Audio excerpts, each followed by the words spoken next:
करना चाहता हूँ कि हम लोग की डेयरी फार्म में दूध हम लोग कलेक्ट भी करते हैं, बाहर से दूध कलेक्ट करने का प्रोविज़न है। इसमें क्या क्या चैलेंजिंग आती है बाहर से कलेक्ट? हाँ, लेकिन इसके लिए मैं आपको एक चीज़ बताना चाहता हूँ स्पेशल, कि अगर आप प्लास्टिक की बोतल में स्विच कर रहे हैं तो टाइम पे बड़ा फोकस करिएगा। अभी थोड़ा होल्ड पे है क्योंकि भाई ने तो अपना जॉब ले लिया है, तो इनका बैकअप पूरा प्रॉपर फिट है। क्योंकि आप लोग बिहार, यूपी, इन सभी जगहों पे क्या है कि सरकारी नौकरी है तो सब कुछ है ना भाई? हाँ, तो क्या है ना कि ठीक है, बिजनेस अपने जगह पे सही चीज़ है। बिजनेस में थोड़ा माइंड में तनाव रहेगा, माइंड में थोड़ा स्ट्रेस रहेगा। ये बिजनेस जब तक है माइंड में स्ट्रेस रहेगा, लेकिन हेलो दोस्तों, स्वागत है आप सभी का आज के एक और नए वीडियो में। तो मेरे साथ है मोहित अय्यर, जो कि वाराणसी से आए हैं, जो कि इनका भी डेयरी फार्मिंग का काम है। और ये बोतल के रिगार्डिंग बोतल लेने के लिए वाराणसी से यहाँ पर अपने फार्म पे बिहार आए हैं। जो कि इनको प्लास्टिक वाली बोतल कई सारी मैंने ऑलरेडी यूज करता हूँ अपने फार्म पे, ये भी वीडियोज़ देखे थे और इनको भी रिक्वायर्ड थी, तो इन्होंने आया है। जो कि इनका ऑलरेडी बिजनेस रन कर रहा है डेयरी सेक्टर से रिलेटेड। इन्होंने भी ग्लास वाली बोतल पहले यूज किए थे, जो कि इनको क्या क्या प्रॉब्लम आई इनके साथ भी जानेंगे, शेयर करेंगे। ये भी अपना पॉइंट शेयर करेंगे क्या क्या प्रॉब्लम आई। जो कि मैं तो ऑलरेडी 2021 में ही कांच वाली बोतल स्टार्ट किया था, लेकिन उसके बाद हमें बंद करना पड़ा क्योंकि मुझे बहुत सारी प्रॉब्लम आई थी। जो कि कांच वाली बोतल में जनरली मोहित जी भी शेयर करेंगे, हम भी शेयर करेंगे क्या क्या एक्चुअल प्रॉब्लम आती है। दूसरी बात, Mohit ji already government sector में भी अपने स्टेट गवर्नमेंट यानी कि यूपी में बैंकिंग में पोस्टेड हैं। जो कि उसके साथ ही साथ 1 ईयर से अप्रॉक्स 1 साल से ना, हाँ, 1 साल से इन्होंने डेयरी फार्मिंग का भी काम कर रहे हैं। तो हालांकि काफ़ी एक्साइटेड है ये डेयरी फार्मिंग को लेकर के, और इनको अंदर से बहुत एक्साइटमेंट है कि हाँ हम भी इस फील्ड को कवर करें। तो चलिए, आपका स्वागत है बहुत बहुत। सबसे पहले तो हमको यहाँ पे बहुत अच्छा लगा, मैं उतने दूर से आया, भाई ने मुझे रात को आराम से यहाँ पे रखा, और काफ़ी अच्छा एनवायरनमेंट है यहाँ का। और मुझे एक्चुअल में भाई से केवल फ़ोन में बात हुई थी, मैंने बोला मैं आ रहा हूँ, तो इन्होंने इतना अच्छे से हम्बली, इतना अच्छे से हमको वेलकम किया कि मेरी ट्रेन भी काफ़ी लेट हो गई थी। कल सुबह 6 बजे से मैं यहाँ निकल के रात को करीबन क्या 9-10 बजे के आसपास यहाँ आया, और अच्छे से इन्होंने रखा, बहुत अच्छा। मैं पहले तो धन्यवाद करना चाहूँगा, इन्होंने मुझे यहाँ आमंत्रित किया, यहाँ पे बुलाया। और रही बात, मैं यहाँ पे आया हूँ, जो मेन मुद्दा है कि प्लास्टिक की बोतल, मैंने इनका वीडियो काफ़ी पहले से फॉलो कर रहे हैं हम लोग, कम से कम 8-10 महीना हो गया इनका वीडियो, बहुत पहले से, और बहुत प्यारी वीडियो बनाते हैं। और डेयरी फार्म में बहुत सारी चीज़ें हमको, हाँ, जो भी मैं रियलिटी अपने फार्म्स के बेसिस पे होता है, अपना जो प्रॉब्लम होता है, क्योंकि कांच वाली बोतल में आपको भी जनरली, आप भी बोतल मंगाए थे, आपको भी प्रॉब्लम हुई थी। मैंने मतलब कि सारी चीज़ें आपकी वीडियो देखी, और आपका एकदम सटीक एकदम जानकारी मिलती है कि काफ़ी सिमिलर है। और कोई भी आप भी अगर ऐसा मत सोचे कि ये कोई स्पॉन्सर्ड वीडियो है, आप भी अगर डेयरी इंडस्ट्री में अगर कदम रखना चाहते हैं, अगर तो भाई की वीडियो देखिए, आप अगर उसको बोतल के थ्रू मिल्क डिलीवर कर रहे हैं, तो आपको हमने सारी रियलिटी, जो एक्चुअल रियलिटी होता है, वो मैंने आपके साथ शेयर किया हूँ। ऐसा नहीं है कि हाँ बोतल से स्टार्टिंग में देखने में बहुत ही लुकिंग गुड है, नो डाउट, कांच वाली भी, प्लास्टिक वाली भी, कांच वाली भी और लुकिंग है, प्लास्टिक वाली भी लुकिंग है, ट्रांसपेरेंट है, लुकिंग है।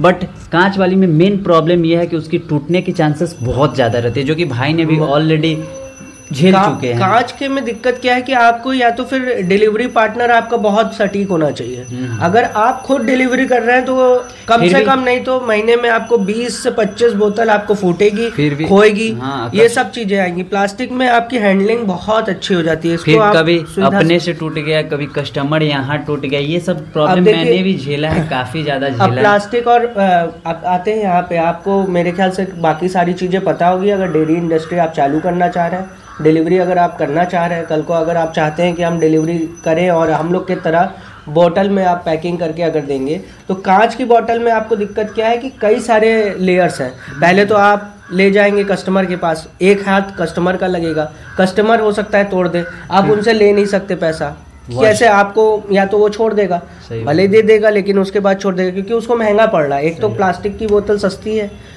कांच की बोतल थोड़ी महंगी है, पहला तो वहाँ पे स्ट्रगल है, और फिर जो आप ले करके जाने में भी और आने में भी टूट सकती है, प्लस आप वॉशिंग टाइम में टूट सकता है। तो कई सारे चैलेंजेस आए हैं, हम लोग को बहुत सारे चैलेंजेस आए हैं, लेकिन अभी प्लास्टिक की बोतल में स्विच करने का ये सारी चीज़ें दिक्कत आपकी सॉल्व। हाँ, लेकिन इसके लिए मैं आपको एक चीज़ बताना चाहता हूँ स्पेशल, कि अगर आप प्लास्टिक की बोतल में स्विच कर रहे हैं तो टाइम पे बड़ा फोकस करिएगा, क्योंकि डिलीवर करने का टाइमिंग इसमें खराब हो सकता है गर्मी के दिनों नहीं, ज्यादा टाइम जाड़े में तो 2 घंटा 3 घंटा तक कोई दिक्कत नहीं होगा, लेकिन क्योंकि बंद रहेगा। प्रॉपर इंस्ट्रक्शन जरूर दे दीजिएगा अपने कस्टमर को कि इसको इससे हटा दें और बॉयल अपना जब डिलीवर हो जाए बॉयल कर ले, ऐसा ठीक है।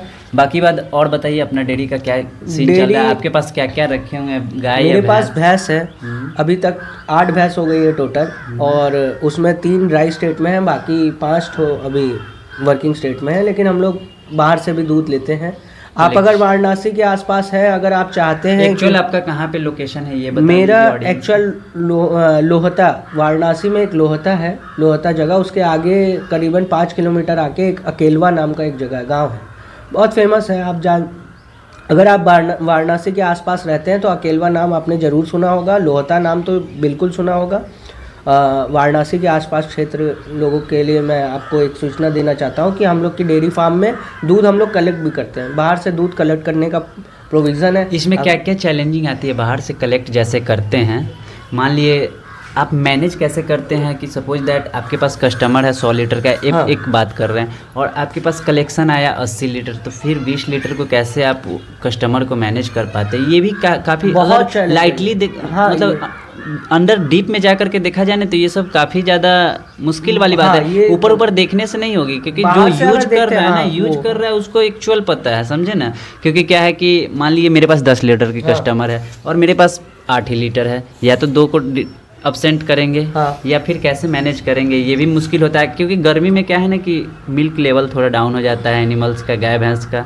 जनरली फार्मर्स आपके पास उतना नहीं दे पाएंगे, तो उस टाइम कैसे मैनेज करेंगे, ये सब भी काफ़ी बड़ा मैटर है। देखिए, डेयरी इंडस्ट्री में आपको मैनेजमेंट पे बहुत फोकस करना होगा। सबसे ज़्यादा फोकस यहाँ पे मैनेजमेंट का है कि आप कितना अच्छे से ऑप्टिमाइज कर सकते हैं चीज़ों को। मतलब कि सिंपल भाषा में बताएं कि जैसे एक एग्जांपल भाई ने दिया, जो वही एग्जांपल को आगे लेके चलते हैं कि अगर मान लीजिए हम कलेक्ट कर रहे हैं 80 लीटर और हमको रिक्वायरमेंट है 100 लीटर की, तो आप कभी भी 80 लीटर आप नहीं ले पाएंगे। कभी ऐसा होगा कि आप 80 लीटर लेने जा रहे हैं, 120 मिल गया, हाँ 120 मिल गया, तो फिर वो 20 लीटर कैसे में? तो अब यहाँ पे मैनेजमेंट का खेल आता है। मैनेजमेंट का खेल क्या आता है? Other product.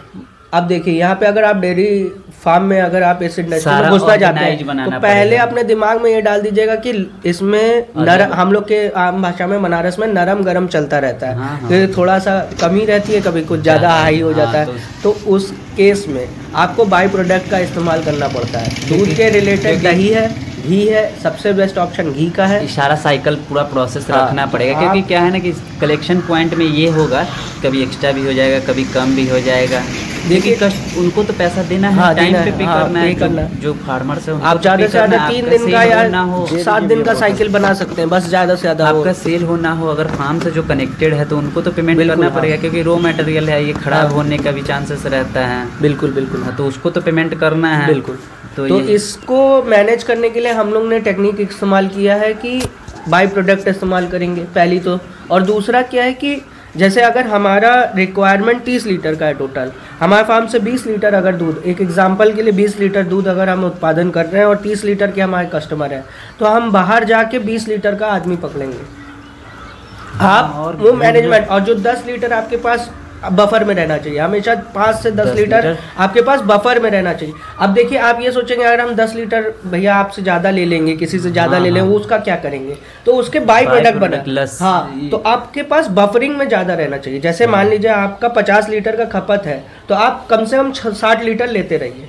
60 लीटर या 55 लीटर आप बाहर से अपना दोनों का मिला के 60 लीटर 55 लीटर करिए और 50 लीटर आप डिस्ट्रीब्यूट करिए, 10 लीटर जो बचेगा उसका आप लस्सी बना दीजिए या फिर दही बना दीजिए, या घी सबसे बेस्ट ऑप्शन मुझे लगता है, क्योंकि लस्सी और दही लॉन्ग टाइम मतलब आपको उसमें क्या है कि खराब होने का चांसेस 6-7 महीने का आपको एक मार्जिन मिल जाएगा कम से कम, साल भर भी चलता है घी तो क्या साल 1.5 साल रख के खाते हैं, दवा बन जाएगी फिर उसके बाद, ज़्यादा पुराना हो जाएगा तो दवा के इस्तेमाल में भी आएगा। तो चलिए मोहित अय्यर काफ़ी सारी अपना एक्सपीरियंस शेयर किए हैं, जो कि ऑलरेडी ये एक तो पोस्टिंग भी है इनकी, ऑलरेडी स्टेट गवर्नमेंट सेक्टर में जॉब भी कर रहा है बैंकिंग में, और दूसरी बात इन्होंने 1 साल पहले अपना डेयरी भी सेटअप किया था, जो कि इनका साथ साथ इन्होंने कलेक्शन पॉइंट भी बनाया, अपना कलेक्ट भी किया और साथ ही साथ अपने मार्केट में शेयर भी कर रहे हैं ब्रांडिंग करके अपना बॉटल के थ्रू। चलिए आपसे मिल करके बहुत ही अच्छा लगा, कुछ हमको भी एक्सपीरियंस सीखने को मिला, कैसे कैसे आप मैनेज करते हैं, कैसे कैसे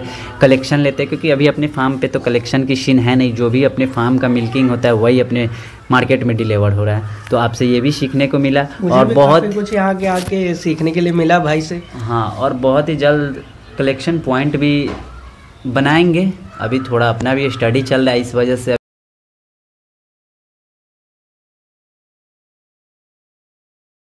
अभी थोड़ा होल्ड पे है, क्योंकि भाई ने तो अपना जॉब ले लिया है तो इनका बैकअप पूरा प्रॉपर फिट है, क्योंकि आप लोग बिहार यूपी इन सभी जगहों पे क्या है कि सरकारी नौकरी है तो सब कुछ है ना भाई।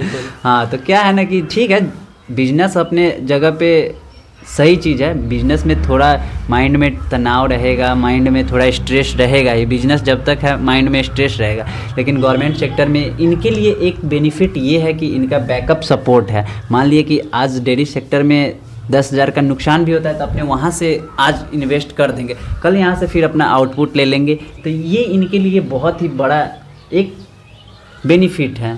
तो अपना भी स्टडी चल रहा है, धीरे धीरे अपना भी सेटअप होगा। तो चलिए बहुत बहुत धन्यवाद।